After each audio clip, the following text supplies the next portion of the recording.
Chapter 1. A Marriage of Convenience. If someone had told Kael Thorne 3 years ago that he'd end up married to his company's most irritating rival, he would have laughed in their face, spat out his wine, and then sued them for emotional damage. But life had other plans. Cruel, corporate, family duty-shaped plans. Wedding night. Lavish hotel suite. The wedding suite was so silent it could have been mistaken for a library, if libraries were filled with passive-aggressive tension and overpriced floral arrangements. Auren Vale, 24, boy genius CEO of Vale Industries, and infuriatingly attractive, sat on the plush velvet couch flipping through the wedding contract. Kael, then 32, CEO of Thorne Corporation, stood by the minibar like a man debating whether he should poison the champagne or just himself. Auren said dryly, "So, Mr. Thorne, shall we go over the contract again or skip to the awkward silence part?"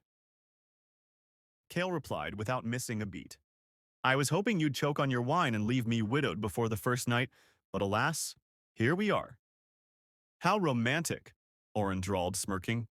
"I'll frame that in our wedding album." They signed the contract without looking at each other. 3 years, fake marriage, public appearances, no real emotional involvement. Divorce by mutual agreement at the end. "Perfect," Auren said, rising. "I'll set an alarm for the divorce party." "Make it loud. Wouldn't want to miss the confetti," Kael muttered, downing the entire glass of champagne. They shared the same bed that night, rigidly lying on opposite sides like mortal enemies in a ceasefire. Neither slept. First few months. The first 3 months were a minefield of petty sabotage. Kael drank black coffee. Auren replaced it with imported peppermint beans for gut health. Auren liked classical jazz. Kael switched the penthouse speakers to metal rock at 3 a.m. because the silence was too loud. Their shared walk-in closet became a silent battlefield. Kael color-coded everything.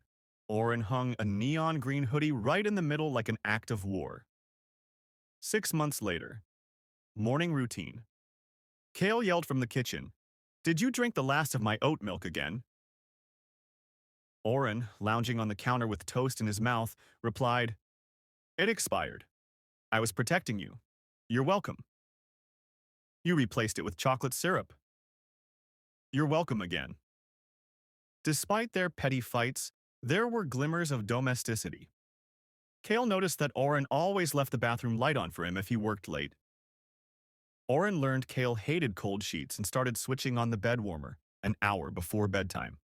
They didn't talk about it, but it happened anyway. Vacation ski resort. Disaster. Kael hated snow. More specifically, Kael hated snow when it was his husband's idea. "How do you wear this cursed thing?" Kael growled, tangled in his ski boots.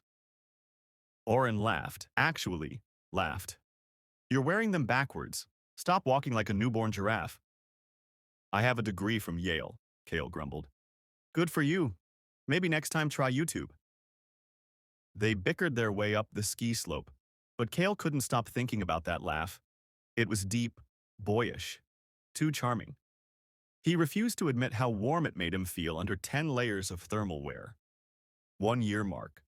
Quiet dinner at home. The kitchen smelled of roasted garlic and lemon. Kael had cooked. Auren had set the table. Neither acknowledged it. "You know," Auren said as he sipped his wine, "we're not that bad at this fake marriage thing." Kael hummed. "In fact, I might even say I enjoy your company, on alternate Thursdays." "How scandalous," Kael said dryly. They both smiled. Small, crooked, but real. 2 years in domestic chaos. Kael returned from a meeting to find Auren asleep on the couch with a cat curled on his chest. "Whose cat is that?" Kael asked, pointing. "Mine now," Auren murmured, eyes half open. "He followed me home." "We're allergic." "He's hypoallergenic." "That's not how allergies work." Kael stormed off, but not before grabbing his phone to take a picture. Later that night, the cat stayed. So did Kael. Neither mentioned it. 2.5 years later. The bed they shared. They still didn't say "I love you." But there were cuddles. Auren always reached out for Kael in his sleep. Arm draped over his waist, face buried in the crook of his neck, Kael no longer pulled away. Instead, he sighed and adjusted the blanket. They weren't lovers. But they weren't strangers anymore. And that terrified Kael. Because in his heart, he had already fallen. But he never said it out loud. Not when Auren had his whole life ahead. Not when Kael was older, less exciting, less enough. The trigger. Auren's office unexpected visit. One rainy afternoon, Kael dropped by Auren's office to deliver the blueprints he had promised to check. He stepped out of the elevator just in time to hear the receptionist say, "Mr. Vale, your 3 p.m. appointment person is here." A familiar voice followed. "Surprise, Ren. It's been a long time." Kael froze. Through the glass doors, he saw Auren standing, stunned. Across from him stood a beautiful man, tall, graceful, familiar in the way only first loves could be. Auren's ex. Kael watched them smile at each other. It wasn't romantic, not yet, but it was familiar, too familiar. He felt old, tired, replaceable. He turned before they could see him. That night bedroom. Kael sat on the edge of the bed, staring at his reflection in the mirror. Auren walked in, loosening his tie. "You were quiet today," Auren noted. "Work?" Kael said simply. "Something happen?"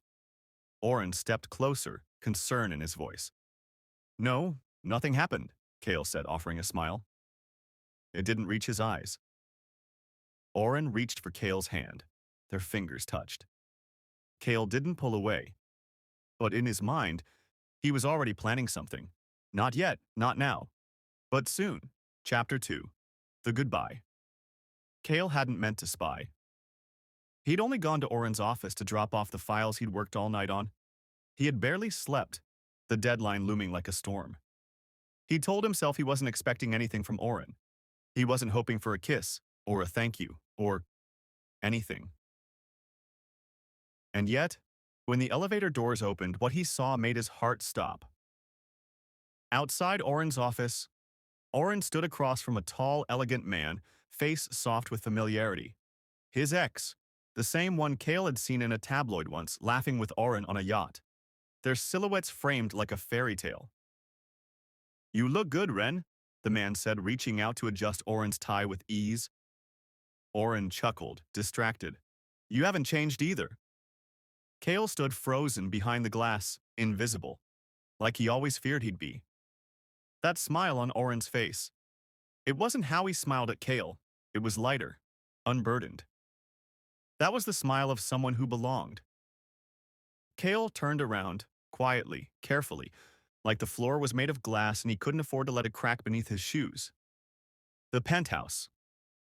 Later that night, Auren was in deep sleep, and Kael slowly got up and looked at him one last time affectionately. He went to the living room, and everything was where it should be. The faint scent of lavender from his diffuser, Auren's half-drunk coffee cup on the kitchen island, the cat asleep on the window ledge. Their life was perfect, too perfect to last. Kael sat at the edge of the bed and stared at the ring on his finger. He remembered their contract, 3 years, then separation. The deadline was in 6 months. But what was the point of waiting? Why cling to something that never truly belonged to him? Goodbye letter. The room was quiet as Kael wrote the letter by hand. Neat, clean handwriting, no smudges. He chose his words like blades, sharp but soft enough not to bleed too much. Auren, this isn't goodbye because of hate. It's goodbye because I care. I want you to be happy, even if that happiness doesn't include me. You were never obligated to stay, and I won't be the weight that keeps you from flying. Thank you for the memories, for trying, for holding my hand when I had nightmares, for making this fake marriage feel like home. He placed the letter on Auren's pillow, slid off his ring, took one last look at the place they built together, and then he walked out. Next morning, Auren wakes up. The apartment was eerily quiet. Auren stretched, reached out blindly across the bed. No Kael. "Kael?" he called. No response. He got up, brushing his hair back, heading toward the kitchen. Still no Kael. His eyes landed on the bedroom. The bed was perfectly made. Too perfectly. Then he saw the letter. And the ring. Auren reads the letter. His hands trembled as he read Kael's words. By the second paragraph, his breathing became ragged. By the end, he sank to the floor. The letter crumpled in his fist. The ring pressed into his palm like a brand. What the hell? Auren whispered. Then suddenly the realization hit him. The contract. 3 years, he muttered. He thinks I still want that damn contract. His voice broke. I don't. I haven't for a long time. Feral mode. Activated. Auren stood up like a man possessed. He tore through the apartment, checking security footage, contacting his assistant, pulling travel logs. He left the country, he hissed, staring at the last ping of Kael's credit card from the airport. He canceled all board meetings, shut off investor access. The company ran on autopilot. He's somewhere. He has to be somewhere. He searched for him like a man without air, flying across continents, checking archaeological sites, universities, even old colleagues Kael once mentioned. He hadn't slept in days. The world noticed. The once polished, calm CEO of Vale Industries was suddenly feral, unshaven, unhinged. The media notices. Is Auren Vale spiraling? CEO disappears after rumored marriage fallout. Vale Industries drops 4% as Auren misses 4th board meeting. His PR team begged him to come back. He ignored every call. Find Kael, he told his security team. I don't care what it costs. Flashback. Auren remembers. He sat in an empty hotel room in Cairo, staring at the night sky. His fingers clutched Kael's ring like a lifeline. Why didn't I tell him? He whispered to the dark. He remembered their mornings, Kael pouring his coffee just the way he liked it. The way Kael laughed only when they were alone, that tired little smile after a long day. He remembered waking up one night to Kael having a nightmare, sweaty, shaking, whispering things from his childhood. I held you, Auren muttered. I held you all night. Why didn't I say it then?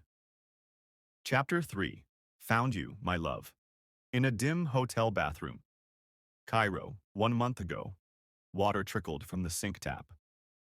Auren sat on the cold marble floor of the hotel bathroom, his suit soaked with sweat and sand, his knuckles white as he clutched Kael's worn scarf, the last piece of him he could hold onto.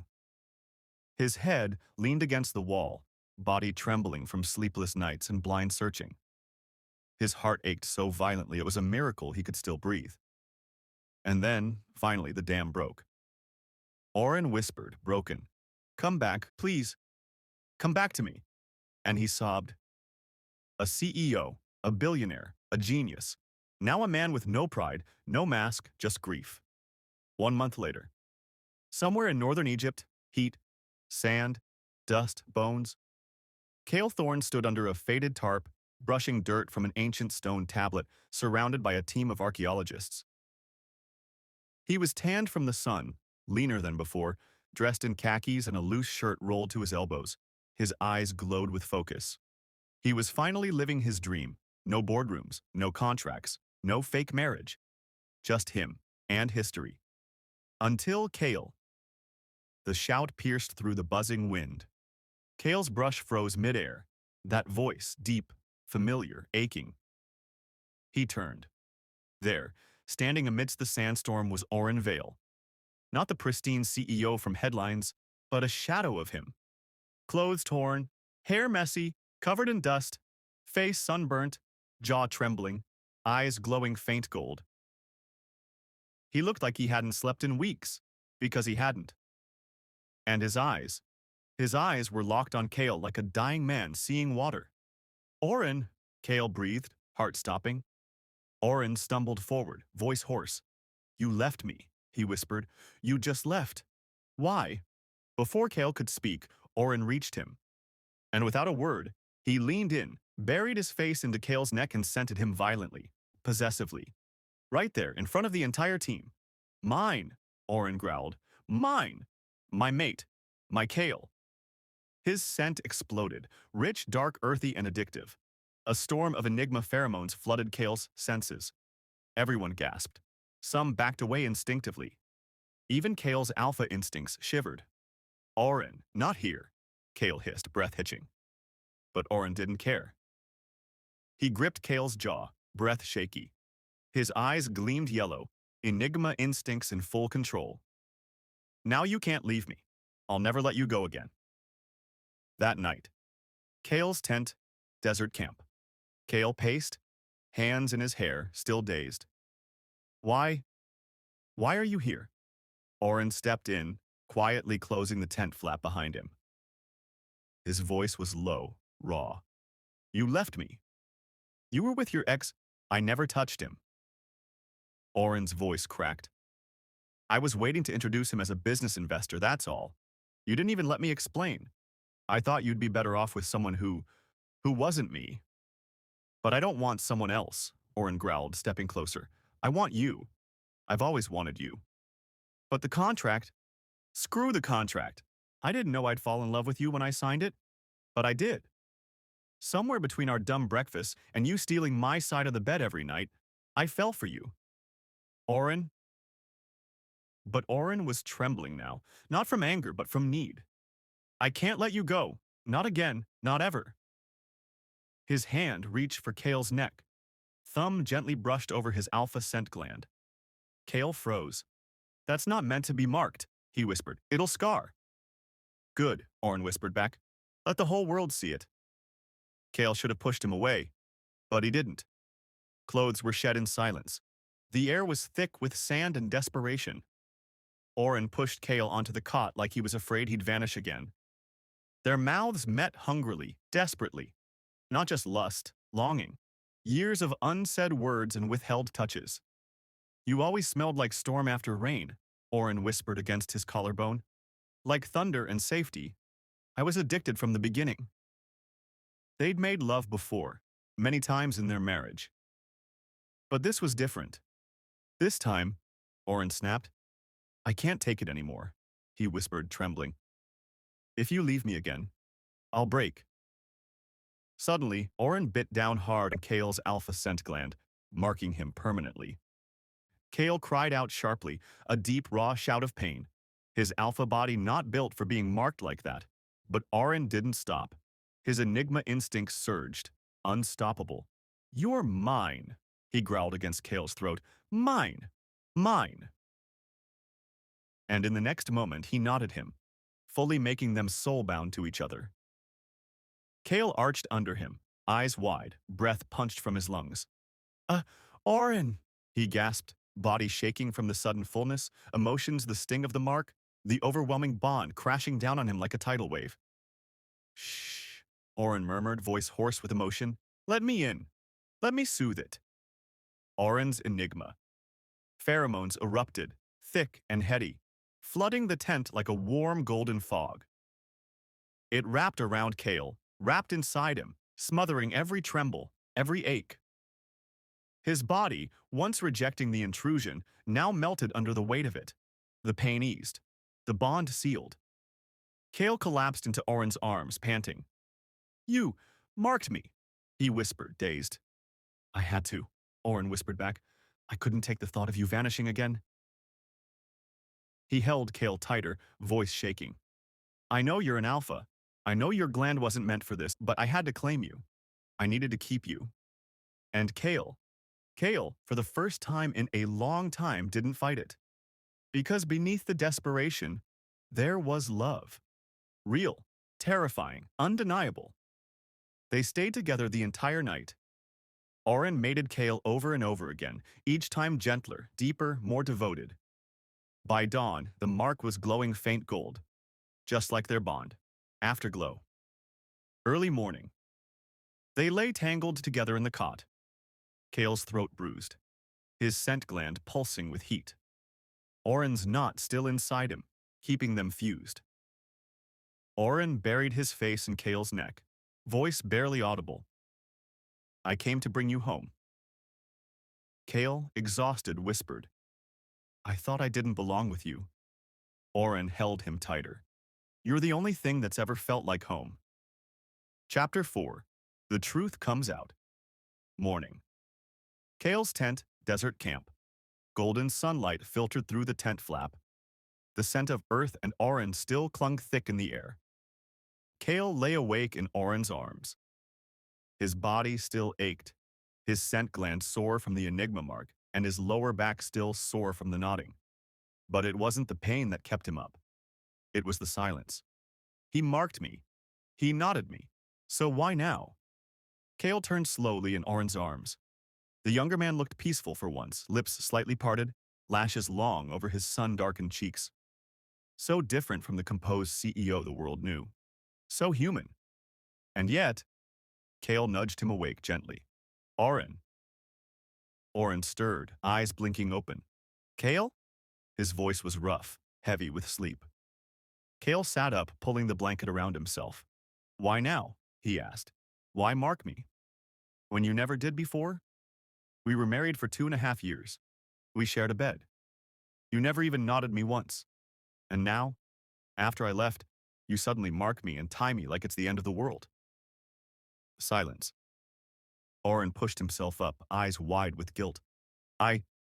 He swallowed. Because I thought I wasn't good enough for you. Kael froze. You were older, smarter, more experienced. You ran a billion-dollar company before I even graduated college. I hated you for how perfect you were. Until I fell in love with you. I didn't mark you because I didn't want you to feel trapped. You were already doing so much for our contract marriage. I thought if I pushed too far, if I claimed you before you truly accepted me, it would only push you away. His voice trembled. But when you left, I realized that not marking you was the worst mistake I ever made. Kael's eyes burned. He looked away. I thought you didn't want me because I was older, less exciting, less worthy. Auren reached out, cupping his cheek. You're the most extraordinary person I've ever met. I only ever felt younger around you because I looked up to you.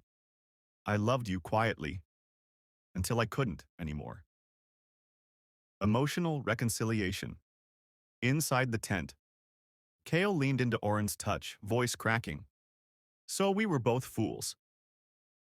Auren nodded, smiling gently through wet lashes. The biggest. Their foreheads met. And in that moment, there were no misunderstandings, no contracts, no ghosts from the past. Only two people who had spent years orbiting each other, finally colliding. Make love to me, Kael whispered. Again? Auren blinked. No. Kael's voice softened. Not because you're afraid. Not because you're desperate. Just because you love me. Auren didn't answer. He just kissed him. This time, it wasn't about instinct. Auren touched Kael like he was fragile, sacred. His fingers brushed the bite mark on Kael's scent gland, now sealed and glowing faint gold. He kissed it reverently. Does it still hurt? He asked quietly. No, Kael whispered. Not anymore. Their hands intertwined, slow, warm, real. They made love with tears in their eyes and whispers on their lips. No more pretending. No more distance. Only love. Returning home. Private jet. A few days later, Kael stood on the steps of a private jet, the desert far behind him. His sun-browned skin contrasted sharply with the sleek gray of his suit. Auren stood beside him, freshly groomed. His aura of power returned, but his eyes never left Kael. I cleared your schedule, Auren said, but we can go anywhere after this. If you want to go back to the dig site, we will. I'll build you your own museum if you want. Kael chuckled, bumping shoulders with him. Slow down, golden boy. Let me see if I survive this jet ride first. Auren grinned. As you command, my alpha. Kael glared. Say that again and I'm jumping off midair. So dramatic, Auren sighed lovingly. They boarded the plane together. For the first time as mates, not as business partners or contractual spouses. Valethorn Mansion arrival. The mansion hadn't changed, but everything inside it felt different. Kael walked through the entryway in silence, the memories of years spent here washing over him. He paused at the kitchen. You replaced the espresso machine. Yeah, Auren shrugged. You kept yelling at it. I thought maybe I'd win some affection points if I got one that listened better. Kael rolled his eyes, but he was smiling. They cooked together that night. Auren set the table. Kael burnt the garlic. They laughed. They bickered. The cat, still alive and very entitled, climbed onto Kael's lap. He missed you, Auren murmured. So did I. Bathroom mirror, that night. Kael looked into the mirror as he unbuttoned his shirt. He tilted his head. The golden bite mark on his neck shimmered under the lights. Permanent. Irrevocable. He touched it. And for the first time, he smiled at it. Chapter 5. Our Family. 1 month later. Morning, Vale Thorn Mansion. Kael stood in the bathroom, staring at the digital test strip on the sink counter. 2 pink lines. He didn't blink. Didn't breathe. His hand trembled slightly as he reached out to touch it again, just to be sure it was real. But it was real. Pregnant. It should have been impossible. He was an alpha, not biologically designed to carry life. But Auren wasn't just any alpha. He was an enigma. The rare, ancient, top-of-the-line genetic miracle. Enigmas didn't follow the rules. And now, Kael's body didn't either. Kael's dilemma. Office, later that day. Kael worked from the home office, papers spread in front of him, but his eyes kept drifting toward the sealed envelope tucked beside his laptop. The medical report. He hadn't told Auren yet. What if he panics? What if he thinks I'm too fragile? What if he locks me in a tower like a cursed princess? Kael snorted at his own thoughts. And yet, he wasn't entirely wrong. Auren had been extra attentive ever since they returned from Egypt. Clingy, watchful, hands always around his waist, lips never far from his throat. You're mine now, he always whispered. And Kael liked it more than he cared to admit. Still, pregnancy? That was different. Auren finds out that night. Kael stepped out of the shower, toweling his hair when he heard the sound. A sharp breath, paper rustling. He turned to find Auren standing in the doorway, frozen, his eyes glued to the open envelope on the table. The pregnancy report. Kael's heart jumped. Auren! But he didn't get to finish. Auren dropped to his knees right there. His hand covered his mouth, and then he started laughing and crying all at once. I knew it, he choked, voice cracking. I knew you'd give me everything someday, even if you didn't mean to. Kael's throat tightened. I didn't hide it because I didn't trust you. I know, Auren whispered, standing and cupping Kael's face. But I'm so glad I found it, because now I get to love you harder than ever. He kissed him, so softly it made Kael's knees weaken. Balcony under the stars. A week later, Kael and Auren sat on the penthouse balcony, city lights glittering below like diamonds. Kael leaned back against Auren's chest, wrapped in a blanket. In his hands was the first sonogram photo, a tiny dot nestled in a black void, already stealing both their hearts. We made that, Kael murmured. Auren kissed the top of his head. We are that. Us, forever. There's no going back now. Good, Auren whispered into Kael's neck. I don't want to. You're mine forever, and I'm yours. Kael didn't reply. He didn't need to. His fingers laced over Auren's on his belly. Pregnancy routine. 4 months later, Kael's baby bump had begun to show, a gentle curve he often rubbed absent-mindedly while working.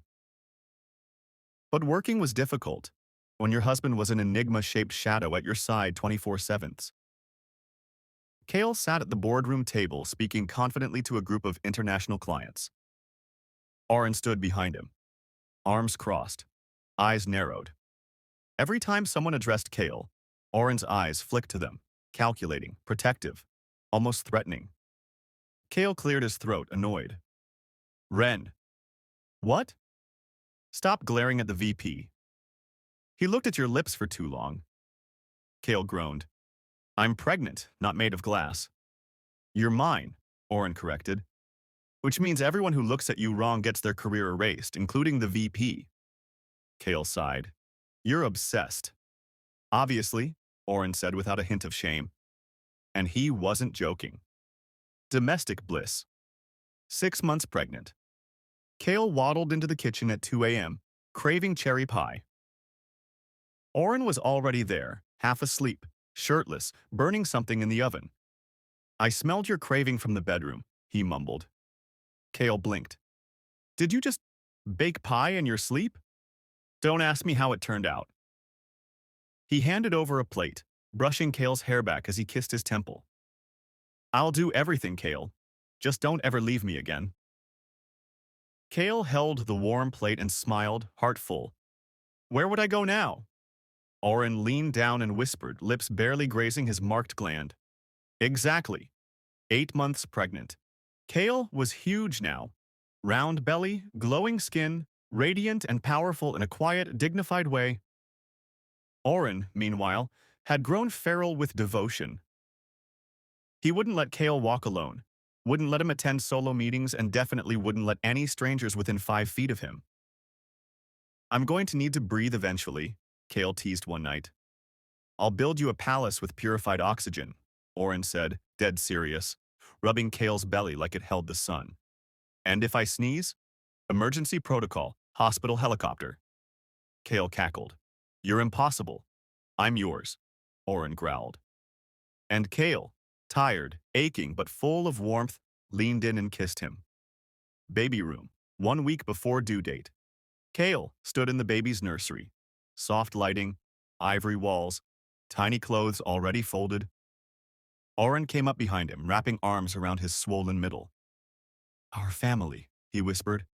Kael leaned into him. Our forever.